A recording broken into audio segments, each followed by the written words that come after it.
So today you've joined me, James Highton, farm machinery reporter for the Farmer's Guardian, on test. And behind me you can see the John Deere new 6M, which is the 240 model. And that's the large frame of what is a portfolio of 17 tractors in the range. The 240 has got the 6-cylinder engine in, and yeah, we're gonna have a little bit of a run through, have a play in the field and see what it performs like today. Basically, the 6M has been in the John Deere's portfolio for quite a number of years, but the latest derivative was introduced late last year.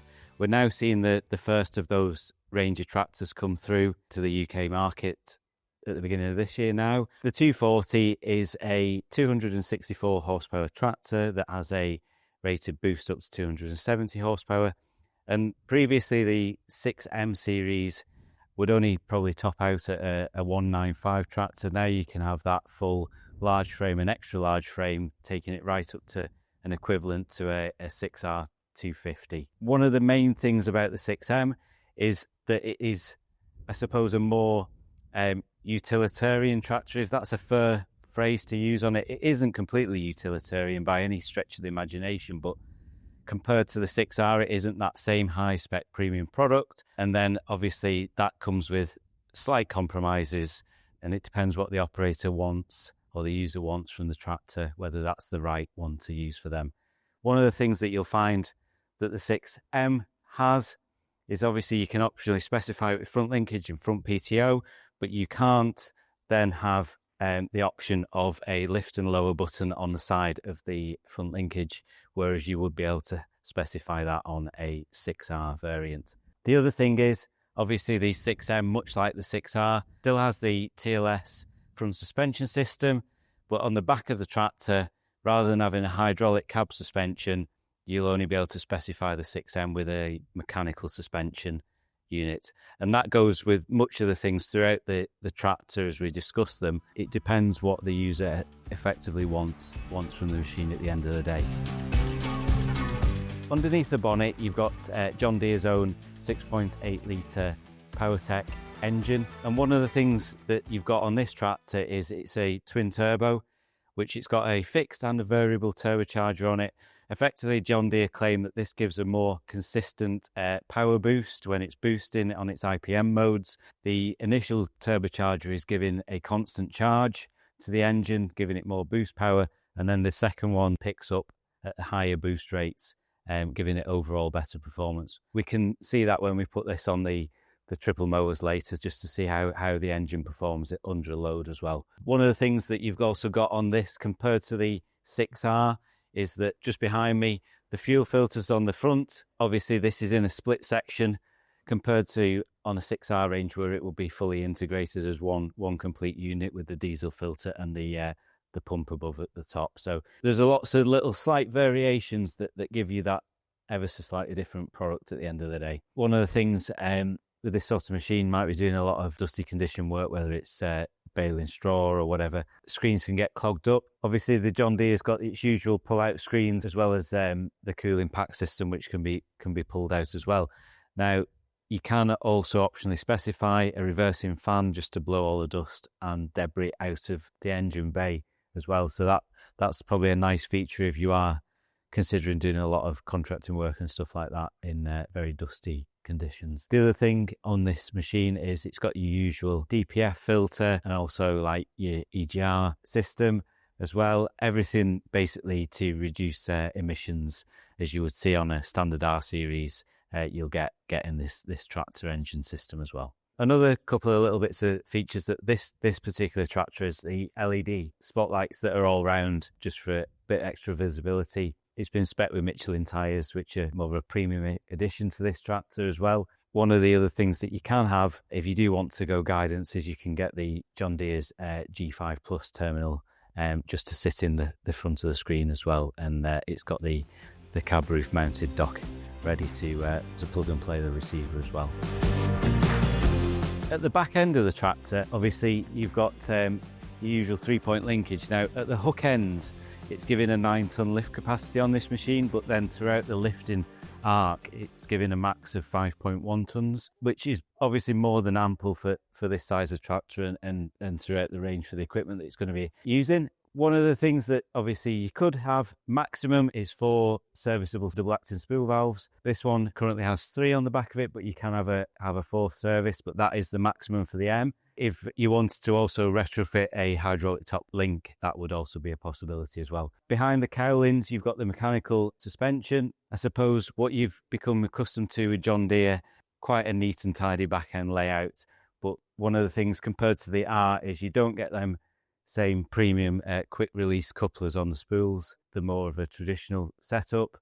And also the other thing that you can't specify on an M series is hydraulically adjustable stabilizers, so you're still on a mechanical system there as well. I suppose quite a lot of similarity across the range. We've got the hydraulic trailer brakes up there, as well as the airlines as well. And the other thing just on the back end, you've got your usual lift and lower buttons on the fenders, and then obviously it's selectable onto the brown spool for if you wanted a hydraulic top link, you could make those adjustments as well off the fenders, and a PTO disengagement button as well. In the cabin, if you're a user that's familiar with a 6R John Deere, you're going to find perhaps the cabin a little bit more of a cozier feel, shall we say. It's a slightly tighter cabin, but obviously it's still got all the familiar functionality that you would expect with a John Deere. On the 6 240s, 230s and 250s of this range, they come with auto power as a standard. So you've got the standard IVT transmission. Obviously comes as 40k initially, and then you can optionally specify that up to a 50k transmission. On the side here, on the right hand side, we've got John Deere's compact command arm is what they call it. It's got all your familiar functionality for your lift and lower. Auto track ready steering system within the tractor, so you've got your buttons for engaging auto track. You've got pre-selectable engine rev limiters as well that you can select through the cabin's pillar mounted display. Also, a couple of little nice features is the amount of USB ports that they've got knocking about, both on the command arm on the side. One of the things that you've got on the side as well is the standard USB-C port, and then a fast charge USB-C port. That's probably more for running larger screens, but obviously the former is for your phone charger and those sorts of things. The other thing is, if you do like it, it's got an upfront little mounting point for the phone as well to go into on the dash. John Deere also have, on this particular one, you've got your full electronic spools. One of the things that you do compromise on an M is the fact that you don't have electronic selection of PTO speeds, so that is still on a manual lever down the right hand side, but it is pretty accessible and easy to get to. Everything else is your usual 4-wheel drive, auto 4-wheel drive, auto diff lock, and those sorts of things are just displayed on there. It also gives a couple of hotkeys that you can access the display and then scroll through to set your settings for your joystick selection for your spools and how you want those laid out.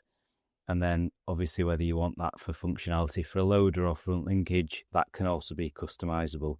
But it is limited in comparison to more of the premium ranges of John Deere's on how customizable that joystick unit is. You've got a very clean and relatively spacious cab.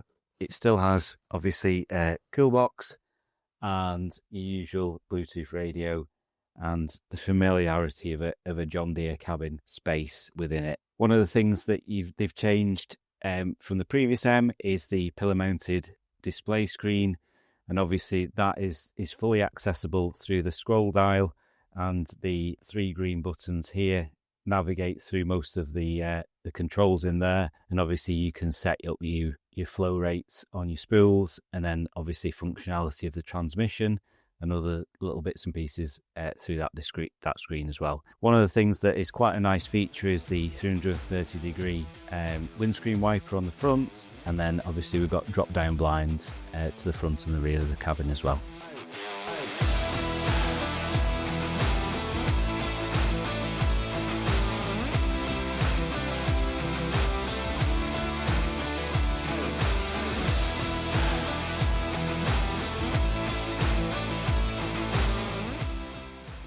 So we've been out in the field, we've dropped some grass, we've been and had a play on the tractor and had a feel for it. One of the things that I think that you'll find as a user, it depends if you're already an existing John Deere user or if you're somebody that's looking to perhaps swap in an alternative brand. It depends what you want from a tractor. This 240M does offer, I suppose, everything that you could require from a machine regarding guidance, whether it's transmission, its draft capabilities and pulling power.